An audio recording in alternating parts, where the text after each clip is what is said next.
सोच के देखो क्या होता अगर एक आम सा डक बन जाए मिलियनेयर। हाँ बिल्कुल सही सुना आपने। ये स्टोरी है एक गरीब साइंटिस्ट और उसकी फैमिली की, जो एक दिन एक डक अडॉप्ट कर लेते हैं। लेकिन ये कोई आम डक नहीं, ये डक अंडे देती है, वो भी प्योर गोल्ड के। कैसे, क्यों और इसके बाद क्या होता है, ये सब जानने के लिए बने रहिए हमारे साथ। कहानी की शुरुआत एक साइंटिस्ट से होती है जिसका नाम एल्बर्ट होता है। एल्बर्ट अपने बिल्स को देख रहा होता है और वो बहुत परेशान हो जाता है कि आखिर इतने बिल वो कैसे भरेगा, क्योंकि एल्बर्ट की सैलरी काफ़ी कम थी। तभी वहाँ एल्बर्ट का बेटा जिमी आ जाता है और वो अपने दोस्त के हमरा आता है, जो कि अपना कुत्ता बेचना चाहता है। जिमी कहता है, डैड क्या हम ये कुत्ता बाय कर सकते हैं? ये सिर्फ $50 का सेल कर रहा है। एल्बर्ट कहता है कि मेरी इतनी औकात नहीं है कि मैं ये कुत्ता खरीदूं और साथ में इसके खाने पीने का खर्चा अलग से उठाऊं। जिमी एल्बर्ट से नाराज हो जाता है और वहाँ से चला जाता है। अगले दिन एल्बर्ट अपने दोस्त फ्रेड को पिक करके ऑफिस चला जाता है। फ्रेड एल्बर्ट का इकलौता दोस्त होता है। दरअसल एल्बर्ट जानवरों पर एक्सपेरिमेंट करता है, इसलिए उसने बंदर, बतख और कई जानवरों को इकट्ठा किया होता है। एल्बर्ट वहाँ जाकर जब जानवरों से सलाम लेने लगता है और उनसे बातें करता है, फिर एल्बर्ट के बॉस उधर आ जाते हैं और कहते हैं कि अपने जानवरों को कौन सी ट्रेनिंग देते हो? हर टेस्ट में तो ये फेल हो जाते हैं। आज बतख का आखिरी दिन है, अगर आज भी बतख फेल हो गया तो हम इसको पक्का खा जाएंगे।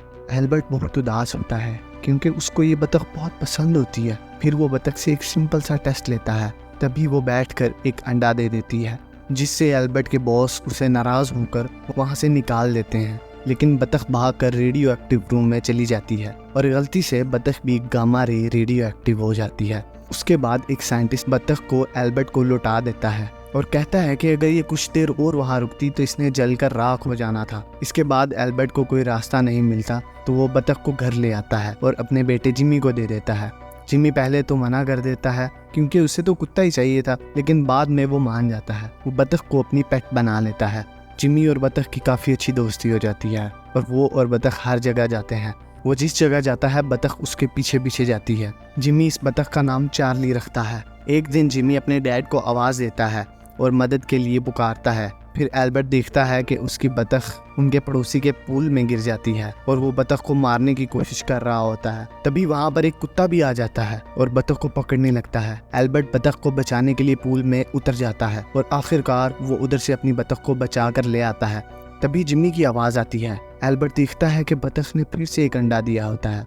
ये देखकर सभी बहुत खुश होते हैं कि आज उनको बतख के अंडे का डिनर मिलेगा। लेकिन एल्बर्ट बहुत हैरान होता है कि इतने दिन तो ये लैब में कैद थी और ये बतख रेडियो एक्टिव भी है। एल्बर्ट कहता है कि इस बतख के अंडे को खाना सेफ नहीं है। फिर वो अंडे को लेकर अपने गार्डन में चला जाता है और सभी अंडों को दफनाने लगता है। लेकिन तभी एक अंडा गलती से टूट जाता है। एल्बर्ट देखकर हैरान हो जाता है क्योंकि ये तो सोने का लग रहा था। एल्बर्ट अंडे को देख रहा होता है कि वहाँ उसका दोस्त फ्रेड आ जाता है और कुछ सवाल पूछकर चला जाता है। अगले दिन एल्बर्ट ये अंडे को टेस्ट कर रहा होता है कि ये सही में सोना है या नहीं। जैसे एल्बर्ट ने सोचा था वो प्योर गोल्ड का अंडा था। तभी वहाँ उसका बॉस आ जाता है।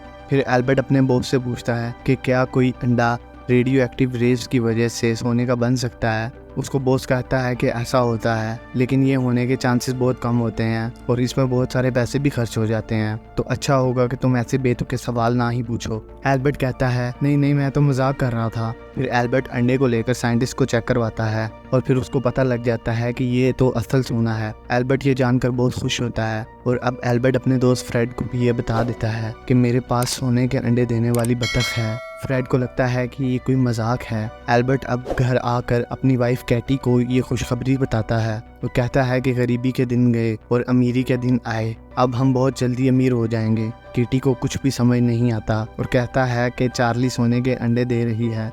वो ये सुनकर शौक हो जाती है क्योंकि अभी उसने चार्ली को एक किसान के हाथों बेच दिया। ये सुनकर एल्बर्ट की तो दिल की धड़कन रुकने लगती है।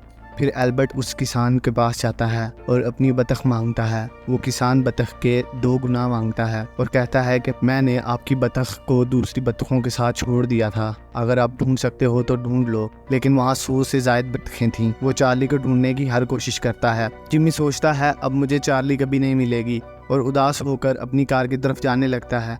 लेकिन तभी एक बतख उसके पीछे पीछे आने लगती है और यही थी उनकी चार्ली। सभी बहुत खुश होते हैं, लेकिन एल्बर्ट अभी भी बतख को चेक करना चाहता था। वो कुत्ते की तरह भौंकता है। दरअसल जब चार्ली कुत्ते की आवाज़ सुनती है, इसके बाद वो सोने का अंडा देती है ये देखकर फ्रेड बहुत हैरान हो जाता है और दोनों हिसाब लगाने लगते हैं कि वो इस बतख से कितना पैसा कमा सकते हैं। फ्रेड हिसाब लगा कर कहता है कि हम इस बतख से तकरीबन $1,00,000 कमा सकते हैं, लेकिन तुम्हें अपना लाइफस्टाइल चेंज नहीं करना होगा, इससे लोगों को तुम पर शक हो जाएगा। फिर एल्बर्ट फ्रेड को भी अपना पार्टनर बना लेता है ताकि वो उसकी मदद कर सके। अब तो एल्बर्ट अपने बेटे से ज़्यादा चार्ली का ध्यान रखने लगता है और अपनी बतख पर चद्दर ओढ़ता है ताकि उसको ठंड ना लगे। लेकिन उसको ये ख्याल नहीं आया कि उसके साथ उसका बेटा भी सो रहा है, मैं उसके ऊपर भी चादर दे दूं। अगले दिन एल्बर्ट की बीवी केटी को बैंक से कॉल आती है, अगर इस महीने आपने कर्ज नहीं लौटाया तो आपका घर जब्त कर लिया जाएगा। केटी घबरा कर सारे अंडे बेच देती है। ये उसने बहुत बड़ी गलती कर दी थी क्योंकि अब सबको केटी पर शक हो जाएगा कि ये अंडे इसके पास कहाँ से आए। केटी पैसों से बैंक का कर्ज उतार देती है और बाकी बचे पैसों से कुछ चीज़ें खरीद कर ले आती है। अगले दिन वो एल्बर्ट को सब बताती है। ये सुनकर एल्बर्ट बहुत गुस्सा होता है और कहता है कि उनको हम पर शक हो जाएगा और ये इल्लीगल सोना माना जाएगा। फ्रेड कहता है कि अब हम गवर्नमेंट के रिफाइनरी ऑफिस में सोना बेचेंगे, फिर किसी को हम पर शक नहीं होगा। अगले दिन केटी थोड़ा थोड़ा सोना ऑफिस में जाकर बेच देती है और केटी का बोलापन देखकर बतख वाली कहानी सुनकर उस पर यकीन नहीं करते।